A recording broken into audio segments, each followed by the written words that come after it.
వైద్య కళాశాలల ప్రైవేటీకరణ వల్ల పేదలకు వైద్య విద్య దూరం అవుతుందని, ఫీజులు భరించలేనంతగా పెరుగుతాయని ఎమ్మెల్సీ మేరిగ మురళీధర్, వైకాపా రాష్ట్ర కార్యదర్శి కొడవలూరు ధనంజయ రెడ్డి, మండల ప్రధాన కార్యదర్శి పాముల సురేంద్ర పేర్కొన్నారు. మెడికల్ కాలేజీల ప్రైవేటీకరణకు వ్యతిరేకంగా కోట మండలంలోని చిట్టేడు గ్రామంలో కోటి సంతకాల సేకరణ కార్యక్రమాన్ని నిర్వహించారు. తిరుపతి జిల్లా కోట మండలం చిట్టేడు గ్రామంలో వైకాపా రాష్ట్ర కార్యదర్శి కొడవలూరు ధనంజయ రెడ్డి ఆధ్వర్యంలో ఊనుగుంటపాలెం, మద్దాలి, కేశవరం, చిట్టేడు గ్రామాలకు చెందిన కార్యకర్తలతో వైఎస్ఆర్సీపీ ప్రజా ఉద్యమంలో భాగంగా కోటి సంతకాల సేకరణ రచ్చబండ కార్యక్రమం నిర్వహించారు. ఈ కార్యక్రమానికి ముఖ్య అతిథిగా పాల్గొన్న ఎమ్మెల్సీ మేరిగ మురళీధర్ ప్రజల నుంచి సంతకాలు సేకరించారు. సంతకాలు చేసేందుకు జనం క్యూ కట్టారు. అనంతరం ఆయన మాట్లాడుతూ వైఎస్ఆర్సీపీ ప్రభుత్వం హయాంలో రాష్ట్ర వ్యాప్తంగా 17 మెడికల్ కాలేజీల నిర్మాణం చేపట్టారని, అయితే వాటన్నిటినీ ప్రభుత్వం ప్రైవేటు పరం చేస్తుందన్నారు. ఈ కార్యక్రమంలో మండల పార్టీ అధ్యక్షుడు Palagati Sampath Kumar Reddy, MPP Dasari Anjaiah, ZPTC Dasari Kotaiah, Devareddy Nagur Reddy, Siddhavaram society మాజీ చైర్మన్ సన్నారెడ్డి చెంచు రాఘవరెడ్డి, నేదురుమల్లి హరీష్ రెడ్డి, చంద్రమోహన్ రెడ్డి, పుట్టా నారాయణ, రఘురామయ్య, శివరామ నాయుడు, ఉలస కస్తూరయ్య యాదవ్, తన్నమాల కోటారెడ్డి, నాగూర్ యాదవ్, పాముల సురేంద్ర, కోట మండల మహిళా అధ్యక్షురాలు షేక్ రేష్మా, గోనుపల్లి మస్తాన్, ఉలస కస్తూరి యాదవ్, కర్లపూడి బుజ్జయ్య, కనుపూరు జగదీష్, గంప కోటేశ్వరరావు తదితరులు పాల్గొన్నారు. అలాగే వాటిలన్నిటిని రూపురేఖలు దిద్దుకొని క్లాసులు ప్రారంభించడం జరిగింది. అయితే దురదృష్టవశాత్తు మనం వైసీపీ గవర్నమెంట్ ఓడిపోవడం జరిగింది. ఓటమి గవర్నమెంట్ వచ్చిన తర్వాత చంద్రబాబు నాయుడు గారు ప్రైవేటు వ్యక్తులకి ఈ మెడికల్ కాలేజీలని పేద ప్రజలు చదువుకోకూడదు, వీళ్ళకి విద్య అందకూడదు, విద్యను దూరం చేయాలనే ఒక నిర్ణయంతో, వ్యతిరేక నిర్ణయంతో ఈ మెడికల్ కాలేజీలన్నింటినీ ప్రైవేట్ పరం చేయాలని చెప్పి తలపెట్టాడు. మన మాజీ ముఖ్యమంత్రి వర్యులు వైఎస్ జగన్మోహన్ రెడ్డి గారు దీన్ని జనంలోకి బలంగా తీసుకొని వెళ్ళాలి, పేద ప్రజలు దీన్ని గట్టిగా వ్యతిరేకించాలి, అందుకని ప్రతి గ్రామంలో మీటింగ్ పెట్టి అందరికీ తెలియపరిచి మన సమన్వయకర్త ప్రతి గ్రామానికి వచ్చేస్తున్నారు. దాని ద్వారా కోటి సంతకాలు మనం అందరం పెట్టినట్టయితే వీటిలన్నింటినీ గవర్నర్ కి జగన్మోహన్ రెడ్డి గారు సమర్పించి తద్వారా ఈ ప్రైవేటీకరణ నిర్ణయాన్ని రద్దు చేసే విధంగా వైఎస్ఆర్ కాంగ్రెస్ పార్టీ పోరాడుతుందని తెలియజేసుకుంటున్నాము. అంతేకాకుండా ఈ జగన్మోహన్ రెడ్డి గారు మన గత ప్రభుత్వంలో పేద ప్రజలు వెన్నంటే ఉన్నాడు. వీటిలన్నిటిని కూటమి ప్రభుత్వం నీరుగార్చి తుంగలో దక్కడం జరుగుతుంది. విద్య అయితేనేమి, వ్యవసాయం అయితేనేమి, ఇలా ఎన్నో సంక్షేమ పథకాలని గాలి వదిలేసి తద్వారా అనేక రకాల విధంగా జనాల్ని మభ్యపెడుతుంది. దీనికి వ్యతిరేకంగా అందరం గట్టిగా గ్రామాల్లో మద్దతు తెలిపి కోటి సంతకాలు అందరం ఒక పట్టుదలతో పెట్టి తద్వారా మద్దతు మనం జగన్మోహన్ రెడ్డికి ఇచ్చినట్టయితే అది అందరికీ మన పిల్లల భవిష్యత్తుకి బాగుంటుందని తెలుపుకుంటూ మనం ఎక్కువగా దాని మీద చర్చ అవసరంలే. సర్వీస్ అనేటువంటిది ఉంటది, డబ్బు తీసుకొని సర్వీస్ ఉంటది. గవర్నమెంట్ అనేటువంటిది నిస్వార్థంగా చేసేటువంటి సేవే ప్రభుత్వం చేస్తుంది. అది ఏ ప్రభుత్వం అన్నా కానీ. రాజకీయాల్లో ప్రతి 5 సంవత్సరాలకి మా పార్టీలు మారుతూ ఉంటారు, అధికారాలు మారుతూ ఉంటాయి.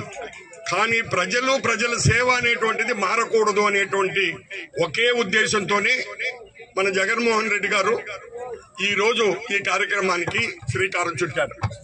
ఎవరన్నా అధికారంలో ఉండండి, ఇది ప్రభుత్వంలో ఉండాలి అంటున్నారు. అదే కాలేజీలు తెచ్చింది ప్రభుత్వం తరఫున నడపండి అంటున్నారు, ప్రైవేట్ పరం చెయ్యొద్దు అంటున్నారు. కాలేజీలు వద్దనడం లేదా, ఈ కాలేజీలు రన్ చేయండి, ప్రభుత్వ పరంగా రన్ చేయండి, అంతేగాని ఇంకేం కాదు.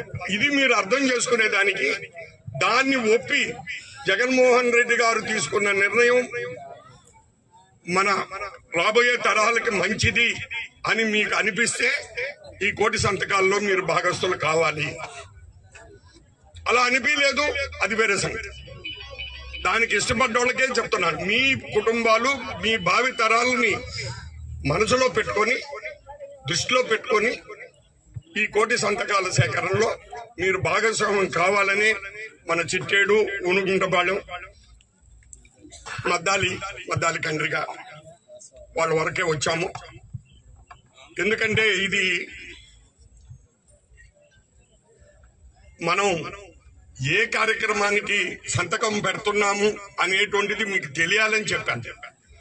వాళ్ళు ఏదో పిలిచారా, మేమేదో సంతకాలు పెట్టాము అనేది ఉండకూడదు. మీకు ఎందుకు పెడుతున్నాము, మనకు ప్రభుత్వ పాఠశాలలు, ప్రభుత్వ గవర్నమెంట్ కాలేజీ ఎక్కడ ఏమీ లేదు. అదిగో అంటారు, ఇదిగో అంటారు. ఒక్క సంవత్సరం కాలం పాటు దురదృష్టకరమైన వాతావరణం ఏంటంటే అన్నం పెట్టే అన్నదాతలకు కూడా ఒక సంవత్సరం కాలం పాటు మరి నామం పెట్టి కేవలం 1.5 సంవత్సరం అవుతుంటే ఒక 5,000 రూపాయలు. ఆ రోజు మాటల్లో సంబంధం లేకుండా కేంద్రంతో 20,000 రూపాయలు వేస్తానని చెప్పారు. ఒక సంవత్సరం నామం పెట్టారు, 6 నెలలు కూడా అయిపోతుంది. 5,000 రూపాయలు మాత్రమే అన్నదాతలకు ఏర్పాటు చేయడం ఈ దుర్మార్గమైనటువంటి కూటమి ప్రభుత్వం విషయం ప్రతి ఒక్కరు ఆలోచించాలి. మాయ మాటలు చెప్పే వాళ్ళకి ఖచ్చితంగా శిక్ష పడాలి.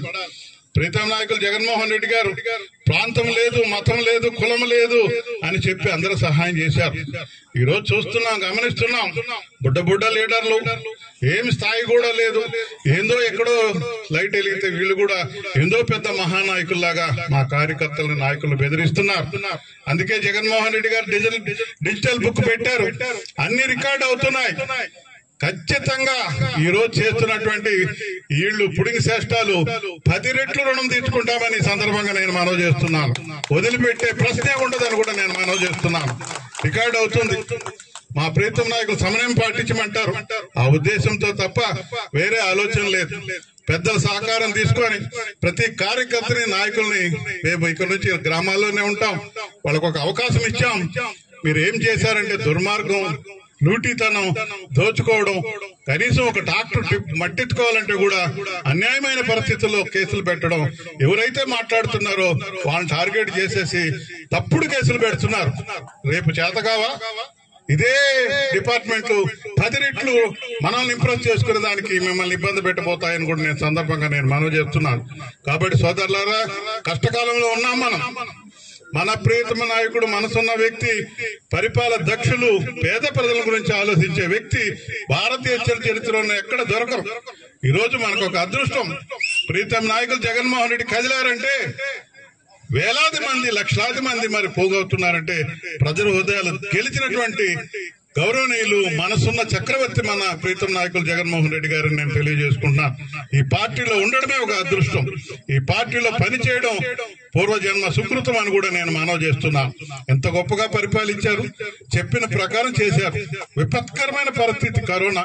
అదే చంద్రబాబు నాయుడు గారు అయితే ఆ కరోనా భూతం చూపించేసి సంవత్సరం కాలం పాటు బాగుంటేనే ఏం చేయాల, ఆ కరోనా భూతం చేసి 5 సంవత్సరాలు 0 చేసి పెట్టి ఏం చేస్తాను, నేను కరోనా ఉంది వచ్చేసి నేనేం చేయలేకపోయానని పేద ఏడుపులు ఏడు చేస్తాడు.